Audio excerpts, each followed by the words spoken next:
오늘은 베드로전서 12번째 시간입니다. 1월 17일 화요일 새벽.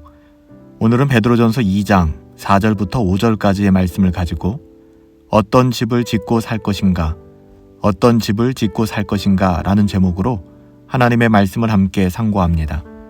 베드로전서 2장 4절부터 5절까지의 말씀이에요. 사람들에게는 버림바가 되었으나 하나님께서는 택하심을 입은 보배로운 산돌이 되신 예수께 나아가 너희도 산돌같이 신령한 집으로 세워지고 예수 그리스도로 말미암아 하나님이 기쁘시게 받을 만한 신령한 제사를 드릴 거룩한 제사장이 될지니라. 아멘. 집을 짓는 것은 굉장히 중요한 일이죠.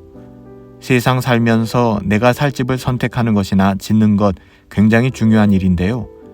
우리 영혼의 집을 짓는 일은 이에 비할 수 없이 중요한 일이겠죠. 그렇다면 우리는 어떤 집을 짓고 살아가나요? 무엇으로 우리의 영혼의 집을 어디에다 짓고 계신가요? 우리는 하나님께서 말씀하신 대로 집을 지어야만 합니다. 이것이 항상 옳은 방법이에요. 하지만 세상 사람들은 그렇게 생각하지 않죠. 그들은 하나님께서 택하신 것을 가치 없다 여기며 버려버렸어요. 세상은 하나님의 말씀의 가치를 알아볼 수 있는 눈이 없기 때문이죠. 그래서 예수님을 십자가에 못 박은 거예요. 거듭나지 아니하면 이 세상의 그 어떠한 지성으로도 복음의 가치를 깨달을 수 없다는 것이죠. 오늘 본문에서 사도 베드로는 집을 짓는 건축을 예로 들어 예수 그리스도를 증거하고 있습니다. 그러니까 집을 건축할 때 무엇을 기초로 해서 집을 지어야 하는지를 묻고 있는 거예요. 집을 지을 때 그 기초와 건축 재료가 너무나 중요한 것 모르는 사람 아무도 없을 거예요. 그렇다면 우리는 오늘 이 새벽 스스로에게 솔직히 질문하고 점검해 보아야만 합니다. 우리는 하나님의 말씀에 의지하여 기초를 닦고 하나님께서 준비해 주신 자재를 가지고 우리의 영혼의 집을 짓고 있나요? 아니면 세상 사람들이 좋다고 말하는 그것을 가지고 집의 기초를 다지고 세상에 썩어질 그 어떠함으로 집의 골격을 세우고 있지는 않습니까? 우리는 어떻게 집을 짓는 것이 지혜로운지 바르게 분별할 필요가 있어요. 어리석은 사람들은 사람의 지혜를 하나님의 지혜보다 더 가치 있게 여기며 세상의 가치를 따라 집을 짓게 될 거예요.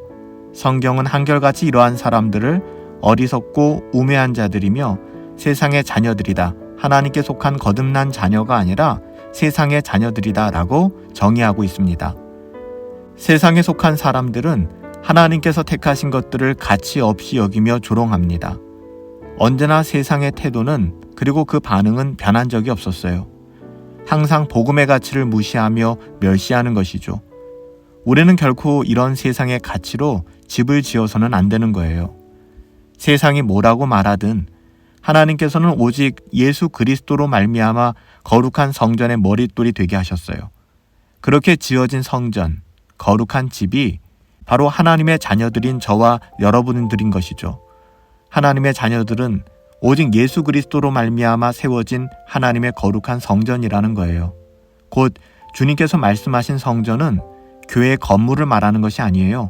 거듭난 우리들이 바로 하나님의 거룩한 성전이라는 것이죠. 사도 베드로는 신령한 집, 그러니까 거룩한 성전을 경건함으로 세워가야 한다라고 이야기합니다. 세워가야 한다라고 말한 데에는 두 가지 의미가 있는데요. 물론 집이 지어지는 것은 단회적인 사건, 단회적인 일일 수 있죠. 하지만 집을 짓고 끝나는 건 아니잖아요. 우리는 집을 짓고 계속해서 그 집을 보수하며 관리해야만 합니다. 안 그러면 폐가가 되고 말 거예요. 이걸 모르는 사람은 아무도 없잖아요.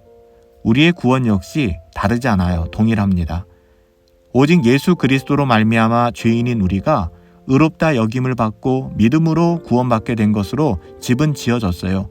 이건 단회적 사건이에요. 변할 수 없는 사건이에요. 아무도 흔들 수 없어요. 하지만 우리는 끊임없이 경건을 추구하며 살아가야만 해요. 마치 집을 보수하고 관리하는 것처럼 우린 그렇게 해야 된다는 것이죠. 전자가 구원의 칭의 사건이라면 후자는 구원의 성화라고 볼 수 있어요. 이 두 가지는 분리될 수 없고요. 한 가지예요. 모두 우리의 구원 사건입니다. 그래서 사도 베드로는 너희도 신령한 집으로 세워져 가라 이렇게 이야기한 것이죠. 뿐만 아니라 사도 베드로는 우리가 거룩한 집으로 지어질 뿐만 아니라 거룩한 제사장이 되어야 한다라고 이야기해요. 이는 우리 모두가 제사장의 삶을 살아가야 한다는 이야기인데요. 우리가 제사장이라고 하면 특정한 직분을 맡은 사람에 이렇게 한정하는 경우가 굉장히 많은데요. 그렇지 않아요. 제사장이라 하면 특정한 직분을 맡은 그 한 사람에게 한정되는 것이 아니라 우리 모두 거듭난 하나님의 자녀가 예수 그리스도로 말미암아 왕같은 제사장이 되었다는 사실, 여러분 꼭 기억하셔야만 합니다. 우리가 어떻게 제사장이 되었나요? 이는 오직 예수 그리스도로 말미암아 가능해진 거예요. 우리의 구원의 근거, 머릿돌이 되신 예수 그리스도, 그분으로 인하여 우리가 하나님 나라의 제사장이 된 것이죠. 이런 제사장의 삶이야말로 하나님께서 가장 기뻐하시는 삶의 모습이라고 성경은 기록하고 있어요. 사랑하는 성도 여러분, 우리가 하나님의 자녀들이라면 오직 예수 그리스도의 은혜의 복음을 기초로 해서 우리의 삶이 세워졌다는 사실을 잊지 마세요. 그리고 우리는 누가 뭐라고 해도 왕같은 제사장이고요. 오직 산돌이 되신 예수 그리스도가 우리의 삶의 근거와 이유가 되었으면 좋겠어요. 예수님을 기초로 해서 우리의 인생이 세워지고 하나님 나라의 존귀한 제사장의 복음을 누리며 살아갈 수 있게 되기를 예수님의 이름으로 축복합니다.